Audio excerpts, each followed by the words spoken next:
a gute Woche.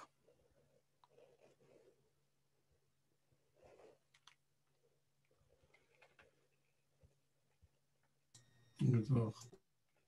Okay.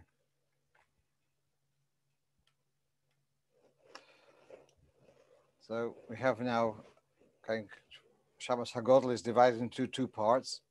We have Shabbos HaGodel, we had the droshes today, and then we have Erev Pesach Mamish, where we have saying the Haggadah, etc. Chabad have got a unique minhag, almost unique, that the Haftorah of next week is the Haftorah of the Orva. And some minhagim, they always do it Shabbos HaGodel, some have it Dafke, not when it's Erev Pesach. This Chabad minhag is to say the Orva on next Shabbos. That's because that Haftorah talks about the clearing out of the Meiser, which one may have hoarded till now, and and Erev Pesach, that would be the time when one would have to clear out any Meiser which one had hoarded. Okay. I want to start off actually though with a riddle. Not a riddle, but a question which I don't have an answer. We have here, this is in Siman Tov Ayin Gimel, talking about after we have Kiddush, it's Kadesh, and then we have Urchatz, and we have Karpas, which we dip in in salt water, and then comes Yachatz. And Yachatz is where we break the middle matzah, and in this way we have a broken matzah for the whole of the Seder, and there's a reason for that, because of the matzah is called Lechem Oini, bread of poverty, and it's also the word Oini could also be lost of answering. It's Lechem Shoinin Alav Devorim. So we make a point of having a broken matzah present at the recital of the Haggadah. So Yachatz is that station just before you're going into the Haggadah. So we break the middle matzah. So there's one inyan of having a broken matzah.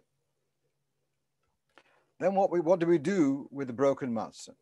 So we take it into two parts, and the smaller part we keep for the mitzvah of matzah, and the small, which we're going to have at the beginning of the meal, after Magid, after the second cup of wine, and the larger part we put aside for the Afikomen. And this is what we have over here, this piece of Shulchan Aruch. After having eaten from the vegetables which were dipped, we take the middle matzah of the three matzahs on the kaira, on the Seder plate. We break it as it will be explained. And the minhag Yisrael is that the piece which we break off, that piece which we break off, we use it for Afikomen. So in other words, we need to have a broken matzah. So we have a broken matzah. But what do we do with the piece which you broke off? Put it for the Afikomen. So the main thing is I should have a broken matzah for Magid. What should I do now with the big piece, with the broken piece? I put it aside for Afikomen. But here it becomes a very strange, which I don't have the answer, as I said. You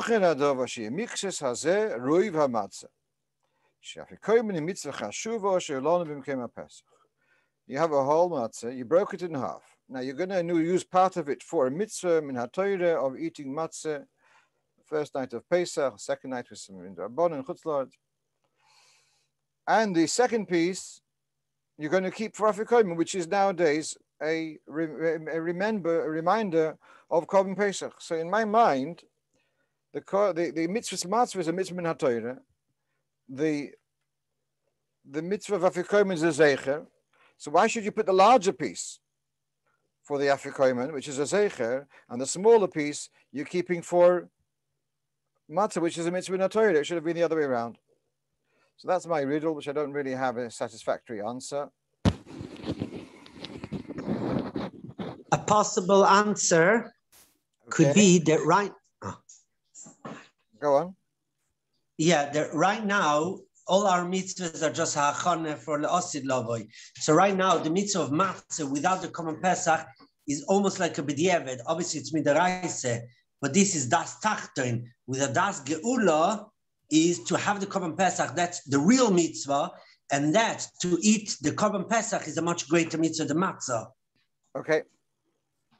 All right. Fine. Let's move on. Let's move on.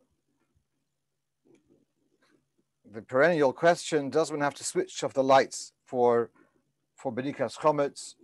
So you have here from Nitya Gavriel. He says that you don't have to switch off the lights for Bedika's Chometz, although some people do, and I see it in various Sforim, contemporary Sforim, but they ask this question, so you don't have to, and the fact that you the use of the candle, which it says in the Gemara, helps you get into Churim V'Zdak and gets you into the crevices, is in the corners. And usually the light in the room is not bright enough to really get into the don't ask me what the difference in English between nooks and crannies, but the light in the room is not strong enough to get into the nooks and crannies. And therefore, you still have a benefit from the candle. So you don't have to switch off the lights. If it's more fun that way, or it's more, whatever, you feel better to have the lights off, that's fine, but you don't have to switch the lights off for Bedika's Chometz. Let's move on to a question. One time, one of my neighbors comes in, sells the Chometz, and he says, so that means all my Chometz is sold in this contract. Yeah, B'chol Mokin Shehu. So he says, what about the 10 pieces? Are they also sold?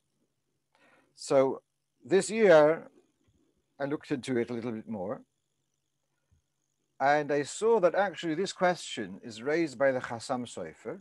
This is the Chassam Sofer, which is quoted on the margin of the Shulchan Aruch. Siman Tov Mem Ches. Siman Tov Mem Ches is the Siman talking about Erev Pesach. It's talking about Mechiras Chometz. That's Tov Mem Ches. So now he asks, I have a question. If you sell the Chometz before you burn the Chometz, if so, since you've said that you've included all your Chometz in the sale,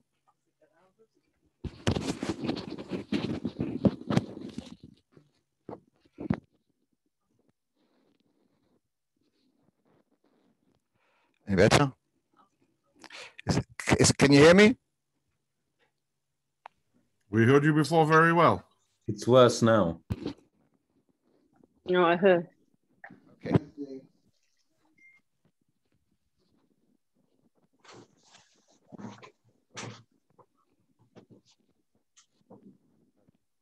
So here we have the shtickle of Chassam Sofer, and he says, if you've sold your Chometz, it's included the 10 pieces. So then you're not burning your own Chometz. Then he says he has advice and this idea from the Dayan Daniel Prosnitz. If any of you have ever been to Bratislava, there is there's a mausoleum like under the road. They made a road over it, and that you can go into this mausoleum and you can see the grave of Chassam Sofer, and next to him, right near him, is Reb Daniel Prosnitz. So he says, well, I have a solution. You should take your 10 pieces, whatever you're going to burn, and you give it to someone else, you give it to someone else as a gift until during the sale. So it's not yours anymore, and then you take it back. I'm not very convinced with that, because if I'm going to give my Chometz to another person who's selling Chometz in part of the same contract, so then it's sold I give it to him, so his Chometz is sold. So what did we achieve? So we're back to this question, yeah? The question is, you sell Chometz b'chol mokim shehu, and so the pieces which you put aside are included in the mechiras Chometz. So you're not burning your Chometz. This raises a question more and more important this year, where people are retaining for Pesach, for Shabbos, they're retaining some pita, which they're going to eat for Friday night, and on Shabbos for Shabbos morning. So someone can ask a legitimate question. When you sell the Chometz in the contract, does it say that the pita for Shabbos is not sold?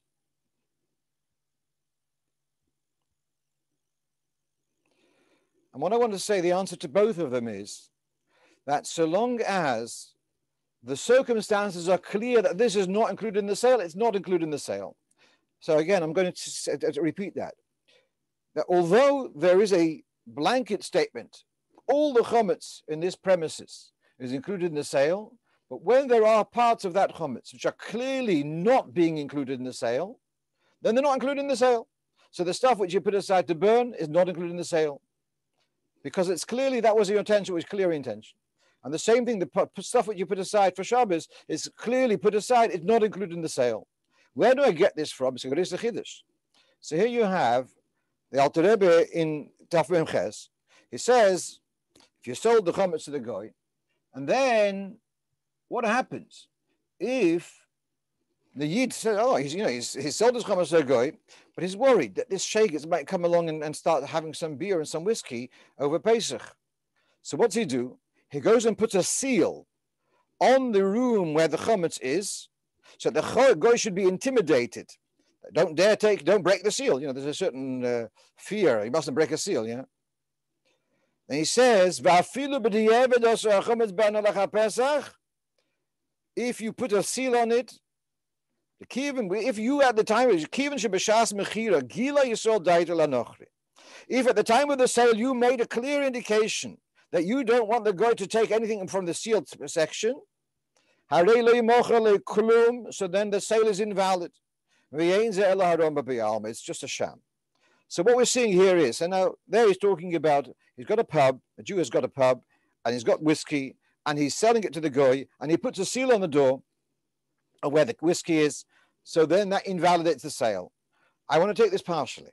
I want to say that when I clearly have a bag put aside for burning chometz, where I have the pita which I'm going to keep for Shabbos, there's no question, it's very clear that this has been retained for Shabbos.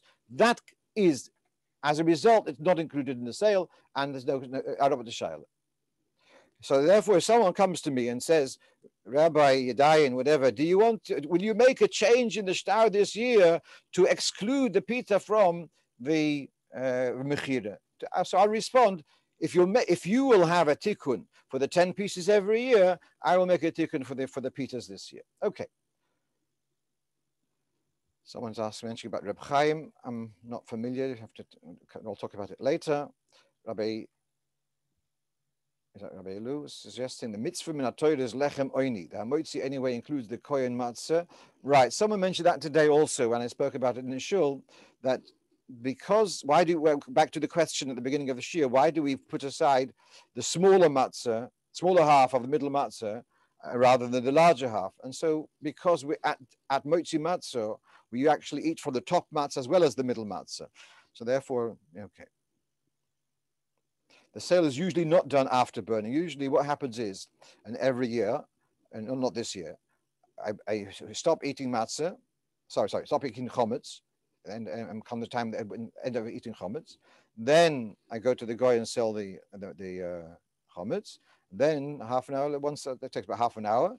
And after that, we go and burn that's when we burn the chometz, after the sale. When does the sale take place? This year, I am in Bez Hashem. I will be selling the about 1 o'clock, just to make it a little bit easier for shops, etc., to give it a little bit more time to be able to sell. But I still need to sell it b'yishav hadas, and therefore to do it closer to Shabbos, with all the pressure which we're going to have, I felt it's unreasonable. But I'm going to say what I said a few times. The sale is a mechira chaluta. It's an absolute sale.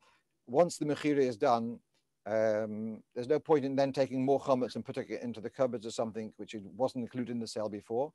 Anything that you buy later, which you didn't include in the mechira by 1 o'clock, will not be sold. Okay. Is it mashma the Chassam Sofer doesn't hold of that particular svara? Yes. I said I have a problem with it. Okay. I didn't hear you. Sorry. Yes. And let's move on.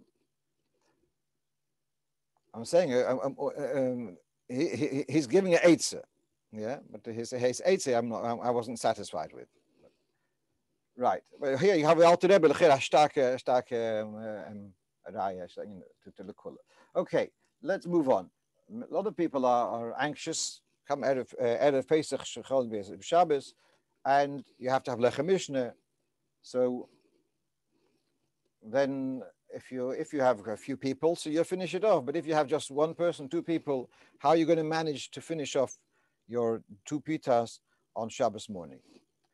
Question. So someone asked me, so a couple, they asked whether they can use the Egg Matzo as a lechem mishneh. What's the shaila?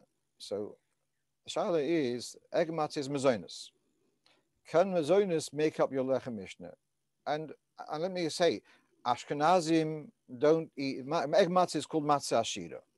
Ashkenazim won't eat egg matzah during Pesach, nor out of Pesach after the Zman HaIsur. But here we're talking in the morning, when you can have chometz. Can you have an egg matzah? It's not fit for the Seder, so therefore it's not a problem of, it's disqualified. You could really, but it's mezonos. So this is really a question the whole year round. What happens if it comes Shabbos and you only have one piece of mahamotzi, one challah, you run out, but then you've got a cupcake. Can you use a cupcake as a lechem mishneh? It's a whole thing. It's a whole, or a biscuit, a big biscuit. So here we have a shtickle from Reb Chaim Noah in Ksos HaShulchan, and he says, since mezonos, pasa babakistin, if you made it into a meal, it would become hamotzi, it would make a suda. So he says you can also use it for lechem mishneh. That's how he paskins. So therefore, I felt that if that's going to solve your anxiety, and you want to use an egg matzah as for lechem mishneh, so as I said, the one should be hamotzi, because otherwise, it's a shaila, can you make hamotzi on an egg matzah? To make hamotzi on an egg matzah, you're going to have about 4 matzahs, which is quite a lot, yeah? But as a lechem mishneh, as a second one, that should be okay. All right, let's move on. So someone's asking, does everything have to be completely burnt before the time of getting rid of chometz? No, it's different to every year. This year you're going to burn the chometz at noon, but you're still going to have chometz which you're going to be retaining for eating until Zman HaIsur, till 10 o'clock Shabbos morning. So you're asking, can the second one be a real matzah? So that is a problem because it's not royal achila. To take a shmura matzah as a second one is a problem. Right, let's move on. So here the Alter Rebbe in Sin Tov Mem Daled says after you finish eating the Shabbos meal, that's before 10 o'clock, which is the Shoah Chamishis. Yeah, 10 o'clock is, in other words, from 6 o'clock to Shoah Chamishis, 10 o'clock is the beginning of the 5th hour. So the Alter Rebbe says, you should shake off the tablecloth from the crumbs which are there. Baruch Hashem, today, as I said, we have disposables, so we all use disposable plastic, and then we'll throw that away. But he didn't have that luxury, so he says you should shake off the small crumbs, the tiny crumbs from the tablecloth. You should shake it, and the little crumbs which are on the floor, you'll rely on bitul. Okay. What bothered me was that I had said, I think we had this on the shear, and this shear during the summer, was that I had seen somewhere that shaking out something to the wind is a problem of zoyre. So let me explain. Here, this is from the second quote is from Siman Shin Yud Tes, the last seif in Hilchos Beirer. This is based upon the Yerushalmi. Haroikik baruach v'haruach mefazer haroik. One who spits in the wind and the wind scatters the saliva.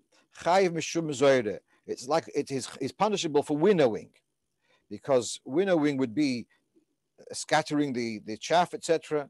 So although there it's to separate the bad from the good, here the Yerushalmi holds, even if it's not going to cause separation, just using wind to scatter particles is issue of zoyre. Then he says it could be a medira soifrim, etc. So, but here you see that. So this is where they're saying that scattering, shaking out the tablecloth would be a problem of zoyre. And here the Alter Rebbe says you should shake out the tablecloth. And the teretz is a very simple one. Where does it come from?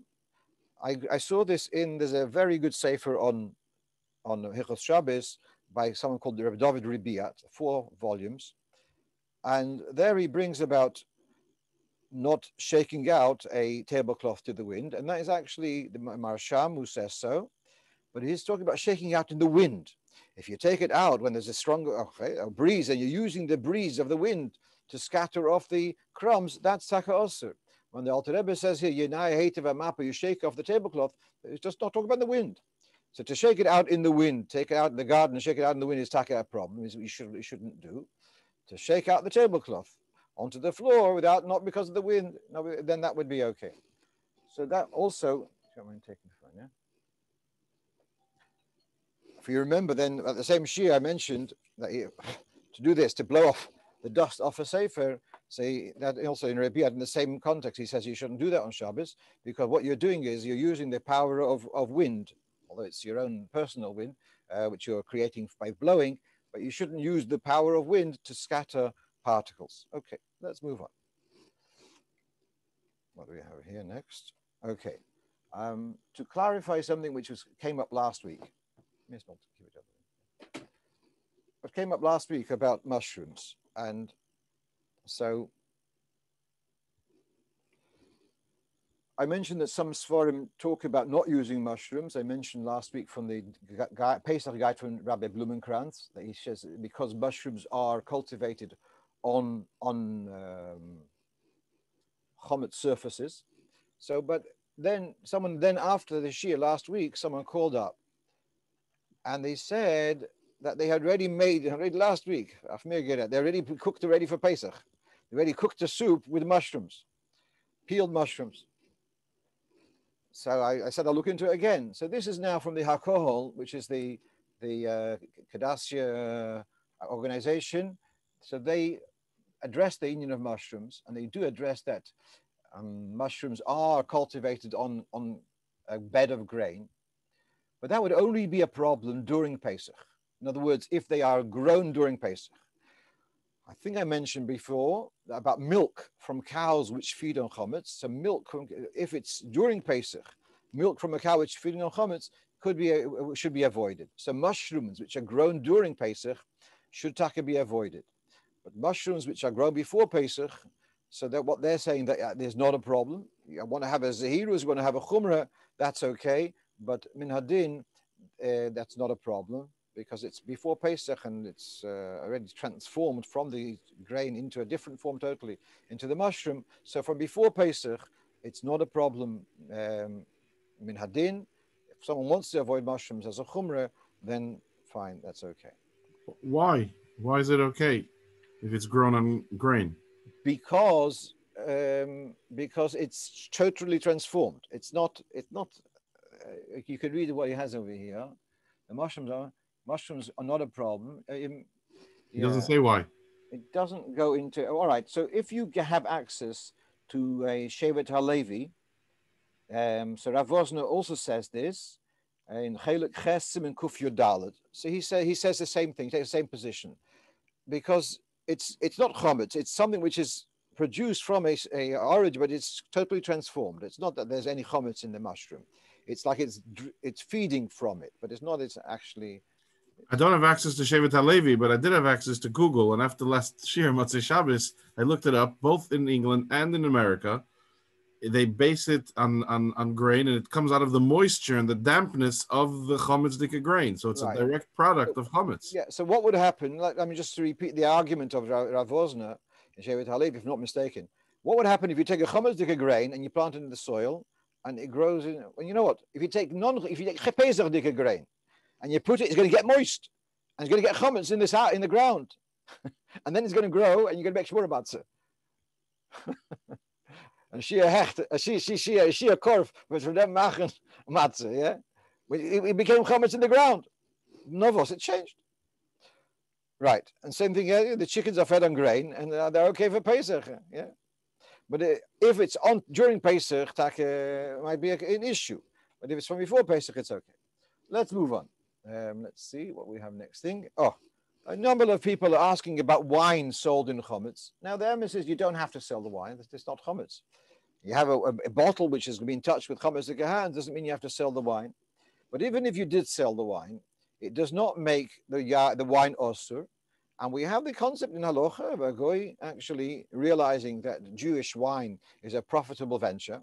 And so he may actually own a factory and own wine, and it's sealed, it'd be owned, the seal is sealed by the Rov, etc., and it belongs to the goy. So the ownership of the goy doesn't make it osur. It's only when the goy has access to it.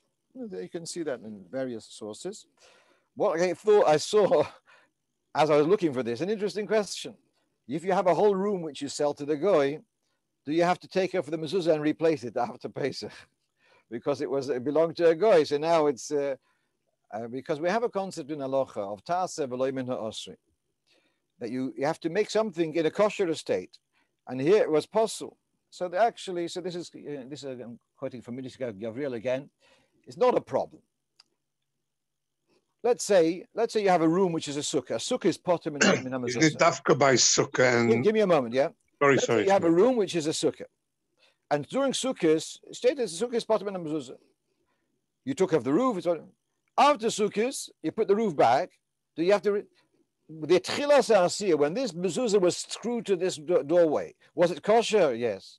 The fact that it went through a phase of psul doesn't undermine the original asiyah. If the original making, the original maaseh was a kosher one, the fact that it went through a psul phase doesn't invalidate. So let's say if you have a pair of tzitzis, it went through by night, it became bottom in our tzitzis. But originally it was also, it may not be a good moshel, yeah? My Rosh Hashiva used to say moshel kecheres anishbar. But for deswegen, since the mezuzah was put there, it was a chayiv mezuzah. The fact that it went through a moment where it belonged to a goy doesn't say it was nasa b'psul. It was nasa b'kashus. You don't have to replace the mezuzah. You don't have to take it off or replace it. Okay, Rabbi Naftali, is it clear? Yeah, it's just I'm saying by mezuzah and by tzitzis and sukkah, the reason is weil es steht l'cha. All right. The word over here, since it was the tchilas hasiyos bekashus, the fact that it goes to a phase of psul doesn't matter. Okay, let's move on. Okay, so here I have a question. A young family, they're going from where they live, they're going to another town to where their parents live. I'm sorry to interrupt. I meant taseh, nicht l'cha, taseh. Okay. Okay, right. All right. So they're moving to their parents, but they have a few kinderlach. So the first 2-3 days, they're going to be with the parents. The last days, because there's no Erev there, etc. But for Chalamoid, there's a neighbor who's away for Pesach, and they kindly allowed them to use the premises. So, but they're just going to sleep there. So the halach is very clear that you have to do Bedikas Chometz there. And I think I mentioned this before. If you rent a car during Pesach, you have to do Bedikas Chometz before you start using the car, because it could be there's Chometz there. So if you go move into a hotel during Pesach, you have to do Bedikas Chometz there. So here I like to bring sources from, it shouldn't be just my own chidushim. So here we have what's a sefer all about Bedikas Chometz, Chiras Chometz. You're not allowed to use premises which haven't been searched. Not only the balabos, someone else. You shouldn't be using a premises which has a chi of Bedika without doing Bedika. I once had a shiloh, which I don't remember what I answered. It was a very difficult one. Was it a boy? Perhaps I mentioned last week. A boy who is Bal Tshuva, and his parents are keeping nothing, and he's staying at home, and there's all this chometz out there. What does he do? Can he stay in the house where there's all the chometz lying around? Yeah. Right. Let's move on. Oh, just to break the tension. My Einikelach like to see pictures. I said last week. Is this a trick photo? So it's not a trick photo, it's a real photo. And there's a Mezuza Shaila, yeah? The Shaila, I had to look at it for a while to work it out. It's actually a horizontal door. And so they're asking, does it chayiv b'mezuzah? And the answer is no, it's potem in mezuzah. It's clear in poskim that the mechi of mezuzah. They say, in other words, when you go up the stairs, you bang your head onto the door, and then somehow you lift it, and then that's how you get through to the upstairs. to the loft. And so that's bottom in a mezuzah, because the mezuzah has to be vertical, not horizontal. We learned this from Eved Ivri or whatever. We're asking about Chometz being burnt. Chometz should be burnt by Chatzos this year. Yes. Let's continue our. All right. You have to go for the Einiklach. So now let's move on. Okay. This Shaila came last week, and someone came to shul. Doesn't come very often, it looks like. And wait a minute. I've skipped something. So let's leave that for the Einiklach. Meanwhile, so now. Question 9, which we have, it's customary to renew the Erev every Erev Pesach. So when you have a couple of neighbors who share a garden or next to one another, they have an opening between the garden. So you can make an Erev where you put down a matzah, and you make a kinyan, and like this, everyone, the loaf of matzah or the loaf of bread joins them all into a unit, and therefore they're allowed to carry from one to the other. So it says in Shulchan Aruch, and brings the minhag to renew it, although it's a mitzvah namuvcha to do it every Friday, to make the Erev anew every Friday, but the minhag is to do it once a year. And the minhag would be to use matzahs, for the simple reason that if you do it once a year, if it's made of bread, it either get moldy or get hard, rock hard. Therefore, there's a minhag to use matzah, which keeps better from year to year. Last year, I was learning Hilchos Erevin, and then I saw a clip of a friend of mine from Yeshiva, who is a Rav in Moshav in Eretz Yisrael, and is making the Erev Pesach. So he has this big box of machine matzah, and is making it the Erev. So as I had learned the sugya then, the Erev has to be something which you yourself would eat. And I said, I don't suspect that you would eat that kind of matzah during Pesach. So how could you make it for? Actually, when I spoke to him, it was like the middle of Sfir Soim. It was like, he says, "What, do I have to do it again?" So I said, "No, it's okay." But for Erev Pesach, for the Shabbos during Pesach, if the Erev is something which you wouldn't eat, it could be a question whether it's a valid Erev. All right. So now comes the question. What it comes out of Pesach, so you have to make a new Erev. So what do you use? The same matzah? Make a new bracha on it, or do you eat the old matzah and you put new matzah? But then how can you eat your old matzah? Because we don't eat. Minhag Chabad is not to eat matzah from Purim. So how do you go? In other words, you got your old Erev, you want to get the old Erev out of the way, and you want to now make a new Erev. So what do you do with the old Erev? So that was his question. So I said that one option is to give it away to someone else. Simple answer. You give away that matzah to someone else who's not part of your Erev, and problem solved. The other answer is you can eat the matzah. If anyone wants to eat matzah of your Erev, I've got an answer. Make a matzah barai. Make an omelette, and that matzah in an omelette is invalid for mitzvah matzah. So in that way you can eat it. And even before Pesach, even Mamash Erev Pesach, you could have, not again this year, but you could have matzah muvushelis. If the matzah is cooked or fried, it takes away the status of matzah shamitzvah, and then you could have it closer to Pesach if you wanted to. So those are two eitzes. All right, I see here someone's asking, how close to the vertical does the door have to be? Right, that's going to be a question. If you've got a door on an angle, how steep would it be to say that it's called horizontal, or when do you say it's going to be vertical? I don't have the answer to that.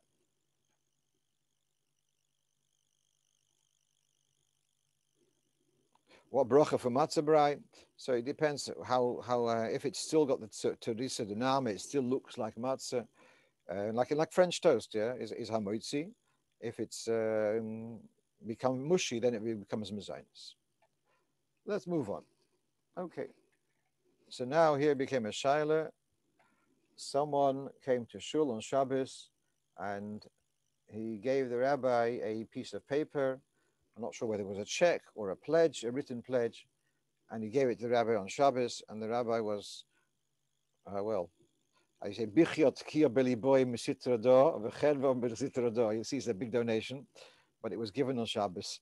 So can you use that note on Shabbos? I'm sorry, can you use the note which was written on Shabbos? Can you use it to bank, to follow up? So where's the question? So we have here Hamavashal b'Shabbos. Here, there's the beginning of Shin Yud Ches.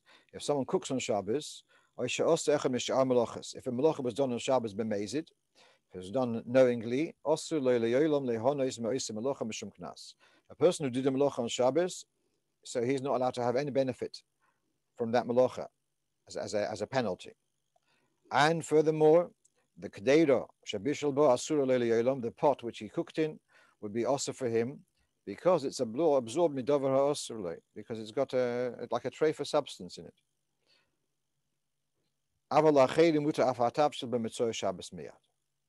But other people are allowed to benefit. So if a person cooked on Shabbos knowingly that you're not allowed to, he's not allowed to have that food forever. But others may have benefit from it, Motzei Shabbos, and they don't have to wait. He explains later why. Even though he cooked for you. And so because he did the Aveda, but someone else can have benefit from it Motzei Shabbos. So if that's the case, it would follow that this check, which was written on Shabbos, well, I don't know, perhaps it was written before, but even if it was written on Shabbos, but and someone else is allowed to have benefit from it on Motzei Shabbos. Not totally clear. The picture is not totally clear. But isn't he getting a benefit from it? But not on Shabbos. It's after Shabbos. No, but what if the donor gets a benefit by using it as his Misa? The Ruchen is a benefit. That's okay. That's okay. But what I told him is that there is a little bit of a lack of clarity, because you could say, what do you mean he did it for you? Yeah, and here the Alter Rebbe says Afim Bishul B'Shvila, but other places the Alter Rebbe says that if you did it for someone, so that the intended beneficiary is not allowed to have it. So let's say if I had a poskim talking about, let's say a restaurant was cooking on Shabbos, are customers allowed to use it after Shabbos? It becomes actually it's a very pertinent question there to throw. Are you allowed to use a bus right after Shabbos? Mm-hmm. Because the fact that the buses are rolling 10 minutes after Shabbos, well, the driver was already in the depot, earlier. And the same thing was with the planes, with the El Al planes and Motzei Shabbos. Are you allowed to get onto the planes because they take a few hours of warm up? So that's a poskim grapple with that. But therefore there is a certain element of saying it was that you shouldn't have benefit from it. So I gave a simple answer. You call him up after, on Sunday, Monday. You say, Mr. Jack, it was like I'm really so touched with your donation, but there was a little bit smudged. I couldn't read the numbers exactly. Could you give me the numbers again for the account, where to put it or whatever? Somehow make get into review, to give you the numbers again, and that way you're not having benefit from the thing on Shabbos. Now, someone asks here, is it shogeg or mezid? Here, it's a bit of a painful one. When the definition of shogeg means, oops, I didn't know it's Shabbos. Oops, I didn't know that you're not allowed to do this on Shabbos. And the lashon of the Gemara is shov mi'idi yosei. If I had realized, I wouldn't have done that. That's a shogeg. A person who says, I know that it's Shabbos, but I'm not yet ready to commit to keep Shabbos. That's not shov mi'idi yosei. So it's difficult to take the liberty of saying it's called a shogeg. It's not shov mi'idi yosei. So it's difficult to say that the definition of shogeg. You can say onus, you can say but to use the term shogeg is going to be a bit difficult. Right.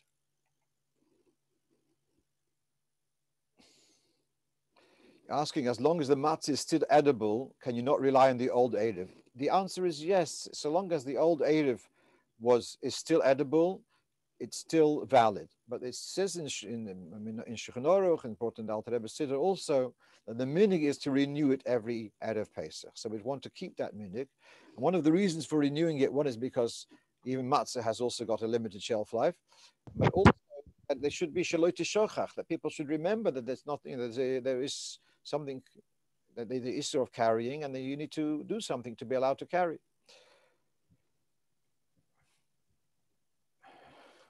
Writing which is joined may not really necessarily be, it sounds like a sofer is asking this, that the writing which is joined doesn't count like shteyosius.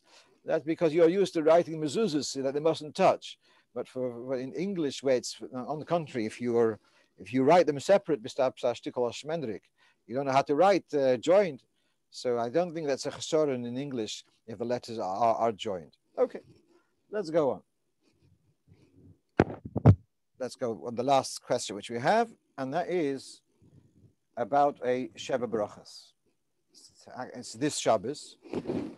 Actually, on Motzei Shabbos, I saw a question from one of the Rabbonim in Eretz Yisrael. He asks for clarity. Because of lockdown, there are a lot of chasnas happening now in Eretz Yisrael, etc. Lockdown is eased. And then what happens if Sheva Brochos is on Seder night? How do you work with the cups of wine, and etc.? And he's just asking, does anyone have some clarity, experience with this? I know that for Mendel Safran, I think your sister was married to Bukit. I think their chasna was very close to Pesach, so it may have been the Shaila then. I don't remember the details there. She married to Spalter, my older sister. Oh, was that Spalter who got? Yeah. They got married very close to Pesach? Yeah, the last Sheva Brochos is Yud Beis. Oh, Yud Beis, that's not a problem. Yeah. But if it would be into Mamash into Pesach, it would be a very interesting question, which Al Khorein will talk about. Reb Shalom Arotov got married on Yud Gimel Nisan. Okay. Motzei Shabbos. Aha. The oily. Okay, so then I'm sure Reb Shalom worked through the Shaila. I'm sure. All right, so we're not coming back to, this is nothing to do with Pesach, it's a Shaila of Sheva Brochos. So now the story is the following. What do you do when you have a Sheva Brochos, which is Shabbos afternoon, Shabbos Shalashudas time, and it comes there, your bench, and it's very dark outside. You have you're not allowed to eat before Havdalah. So are you allowed to drink the cup of wine for?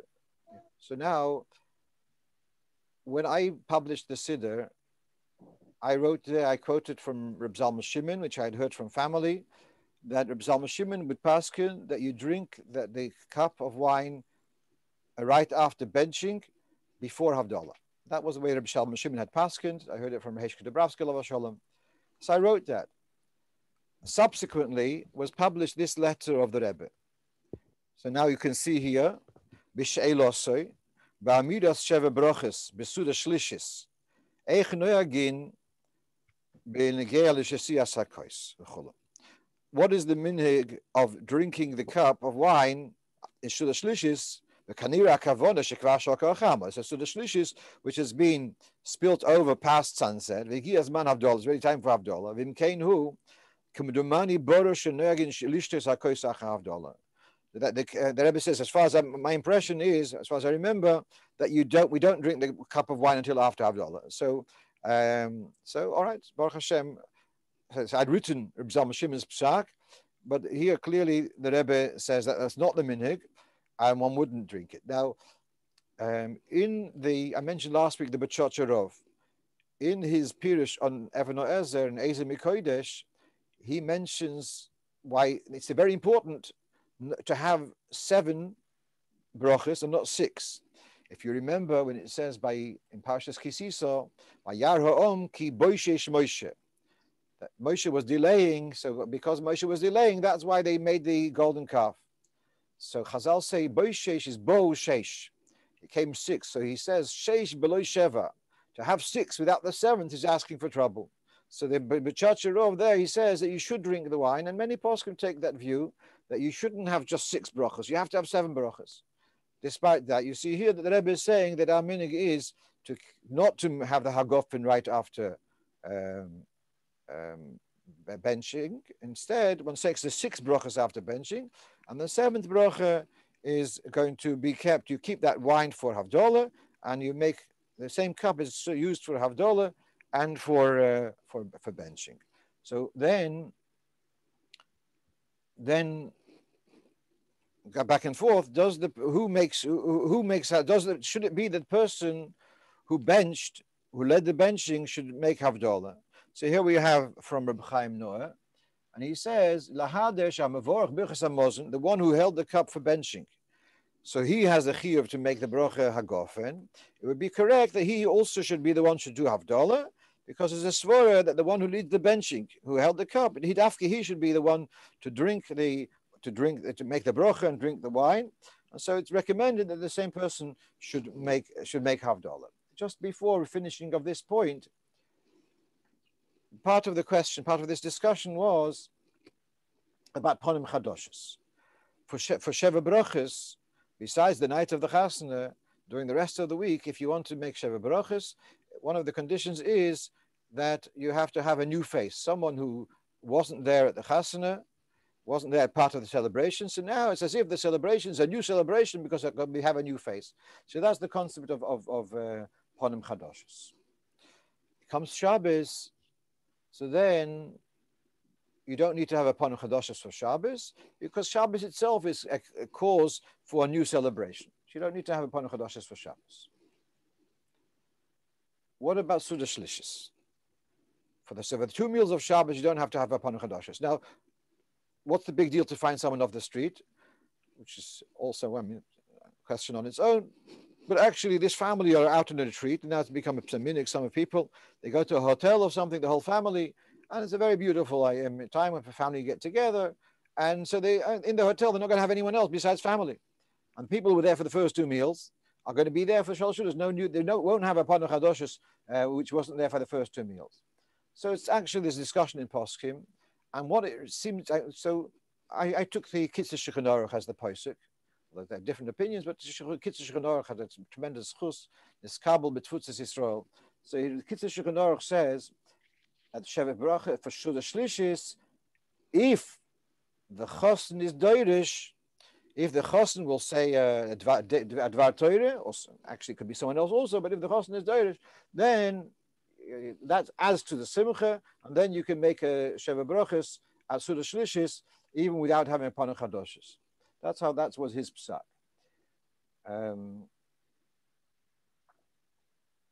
So also just to summarize that point, that to make Sheva Brochos at Suda Shlishis for Panim Chadoshes, you'd have to have the chosn to say advar Torah.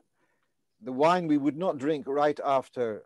We wouldn't make hagofen right at the end of benching. We'd wait for after Havdalah, and then after Havdalah, that cup of wine would be used for Havdalah, and the same wine would be used for. I didn't catch why Shalosh Shudas. It's not Panim Chadoshes on Shabbos. All right. So the answer, the issue is that because Shalosh Shudas is not such a strong chi of Suda, many you can be yotze with the minute targimo, so it doesn't have the same impact, so to speak, as other Sudas, and that's why the poskim are